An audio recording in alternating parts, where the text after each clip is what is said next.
Welcome to StockMarketFunding.com. This is part two of the earnings. It's right now 8:29 a.m. I will not let the tape go more than 10 minutes. This is part two of part one, and even in part two, I can't cover it all. But what we can do for people is during the week, we're going to create a radio show on stock fundamentals and earnings that happen throughout the quarterly earnings of April 12th of 2010 that start.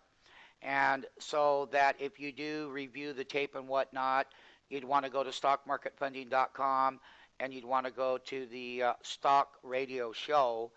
There you would look for title of stock fundamentals, stock quarterly earnings, and we'll be covering lots of them. We'll be giving some examples to the public on videotape, so that kind of like an introductory to the people who need it. Hold on, and basically I'm going to go through the tape now. That part of the SMF Pro Trading School and traders that are in this new group, and of course all of our client base that's been with us for a number of years, is that everything about the quarterly earnings, Alcoa is a commodity stock. Every one of these represent various sectors of our economy in the United States.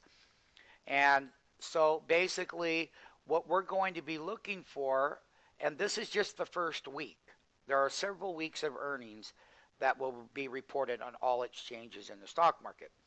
One of the things of the key element that we're going to be looking for is we've already gone through about 6 quarters, which is a year and a half, of what we call cost cutting, where analysts had taken all the estimates down, cost cutting, laying people off.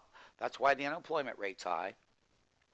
So that the bottom line structure of the actual stock fundamentals of the company could meet or beat expectations. And one of the things that we have been lagging over the last year and a half and 6 quarters is what we call top line growth. And basically, since the financial crisis is over, is that part of this quarter and throughout the rest of 2010 is that in each one of these various sectors, indices, we're going to be looking at where the economy, we can tell a little bit about where the economy is as how well corporate of America has managed inventory levels, bringing inventories way down, cost cutting, unemployment's real high. All of these things are good for bottom line, but here's the key about growth in your publicly traded companies that you want to be focusing on. And that's going to be, what is the top line number?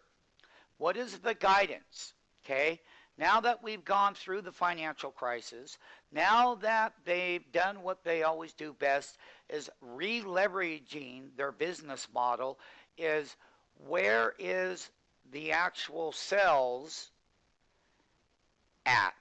Where is the top line growth? It's all about the top line growth now. It's not about the cost cutting structures and the bottom line in these publicly traded companies any longer. It's about top line growth.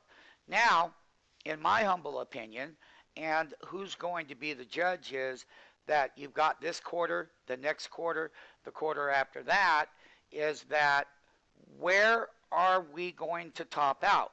There will be periods and quarters where top line growth will appear to be better than previous. But then the following quarter, we may come to find out that top line growth couldn't go any higher. And, and that depended on who and what. You and me, the consumer out here buying these goods and what these publicly traded companies do. And, as we move throughout the year and forward looking, I think that the U.S. is going to go into this raising taxes. Remember, raising taxes on publicly traded corporations. Forward looking, I said forward looking. I didn't say this quarter. I said forward looking would have an impact on those earnings. And so the way that we see it here at stockmarketfunding.com is that we're going to, for a number of years, 2 or 3 years out, is that we are going to be what we call top line resistance, and growth. And basically, that means that we're going to get good numbers and your stocks are going to pop. But then guess what?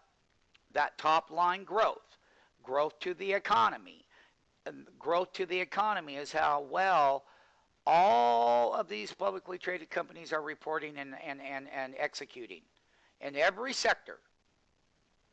So we're going to deal with this quarter, and what we're going to be looking for is all the other quarters is there was a little teeny bit of top line growth, but what we're going to look for is part of all of the stimulant packages that have happened and been put into play at your tax dollars expenses is to see if we've grown any of this top line growth.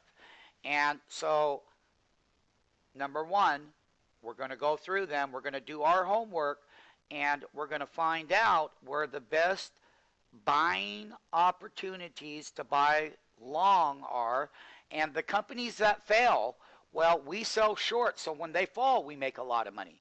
So the companies that don't execute well, we make money on because they weren't able to execute well, and they're going to fall in price. And as they fall in price because of those earnings, we make money. We make money because we use put options, shorting techniques.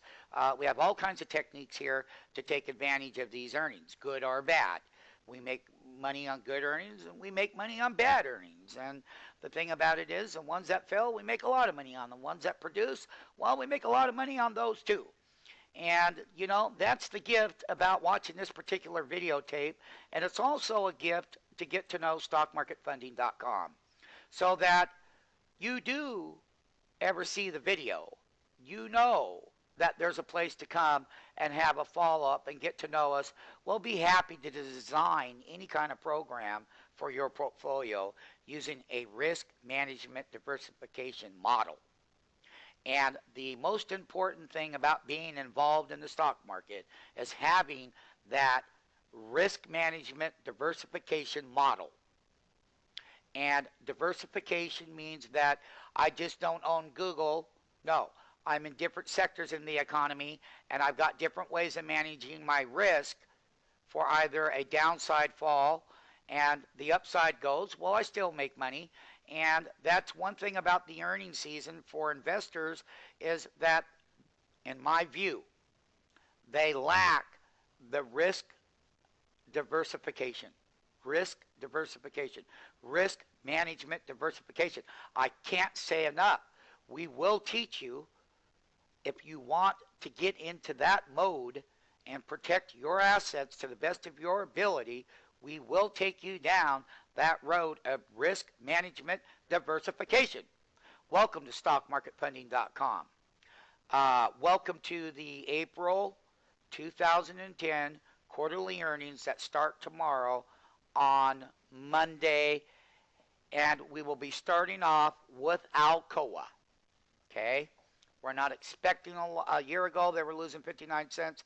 Consensus is that this is a consensus number. This is a consensus revenue number that are built-in expectations going into the report. And we'll see if they guide below it, if they come in below it and they miss that 10 cents, or if they go above it. And if revenues are better, these are the things that we'll be looking for. Welcome to stockmarketfunding.com. Have a good quarterly earnings this quarter and for the rest of 2010.